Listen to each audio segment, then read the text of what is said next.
This girl booked a solo trip to Switzerland. No plan, no partner, just one broken heart and a one-way ticket. Everyone thought Arohi was running away. She didn't correct them. At 26, her life felt like a perfectly decorated prison. A stable job she didn't love. A relationship that looked good on Instagram but felt empty in real life. Conversations that repeated every day like a broken playlist. She smiled, nodded, and suffocated quietly. So one night, without announcing it to the world, Arohi booked a solo trip to Switzerland.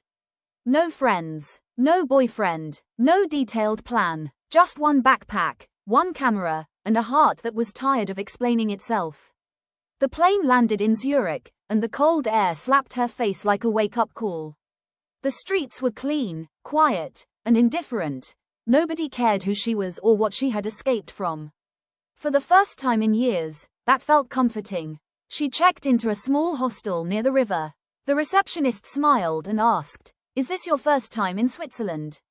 Arohi nodded. "First time alone." The woman added. That question stayed with her longer than expected. The next morning, Arohi took a train to Lucerne. The journey itself felt unreal. Emerald lakes, wooden houses, snow-dusted mountains standing like silent guards. She pressed her forehead against the window, feeling small and strangely free. At Lake Lucerne, she sat alone on a bench, watching couples take selfies and families laugh loudly. A familiar ache crept in. Being alone looked romantic in videos. In real life, it demanded honesty. She pulled out her phone. No messages. For the first time, she didn't feel disappointed. Instead, she smiled. By the third day, Arohi reached Interlaken, the heart of adventure. She signed up for a solo hike near Grindelwald, something she'd never imagined doing alone. The mountain didn't care about her fears. The path was steep. The wind was ruthless. Her legs burned, and her breath came out in shaky clouds. Halfway up, she stopped. Panic whispered, "Why did you think you could do this alone?" She considered turning back. Then she remembered every time she stayed quiet to keep peace. Every time she chose comfort over courage. Every time she let someone else decide her limits. So she kept walking. At the top, the view hit her like a punch. Endless white peaks, sunlight slicing through clouds, the world stretching far beyond her old problems. Arohi cried, not because it was beautiful, but because she finally felt strong. On a train to Zermatt, she met an old man sketching mountains in a notebook. He noticed her camera and asked, "Are you chasing beauty or running from something?" She laughed, caught off guard. "Maybe both," she replied.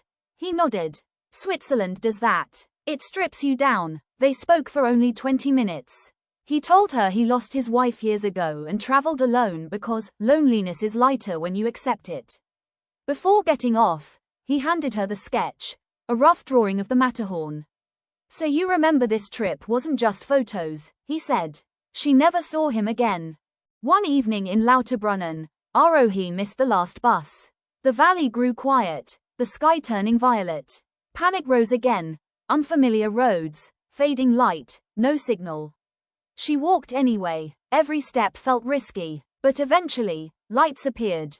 A small cafe, warm laughter, safety. Sitting there with hot chocolate in trembling hands, she realized something terrifying and empowering. She could survive discomfort. And if she could do that, she could survive anything waiting back home. On her final day, Arohi stood near the Matterhorn, the same mountain from the sketch. The wind tugged at her jacket, the sky impossibly blue. She took one photo, then put the camera away. Some moments didn't need proof. When she returned home, people expected dramatic stories, love encounters, cinematic romance. She gave them none. What she brought back was quieter, firmer boundaries, softer patience, and the courage to choose herself without apology. She didn't escape her life. She reclaimed it. And Switzerland, it didn't change her. It simply showed her who she already was, when no one else was watching.